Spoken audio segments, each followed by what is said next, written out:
breeding ground ng Pogo sa Metro Manila sinalakay ng PAOK. Naritong news scoop ni Ian Articona.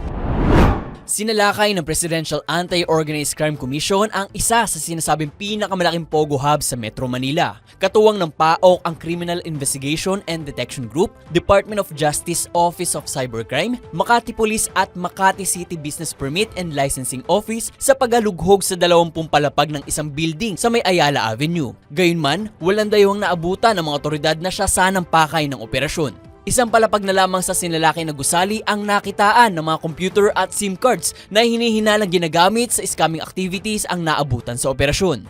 Ayon sa PAOK, ang nasabing hub ang ground zero o ang breeding ground ng operasyon ng Pogo sa bansa. Sa datos ng ahensya, mula sa 20 Pogo, pinaniniwala ang 3 Pogo na lamang ang nagpapatuloy ng operasyon matapos ang nationwide Pogo ban. At yan ang news scoop. Ako si Ian Articona, nagbabalita ng tama, naglilingkod ng tama.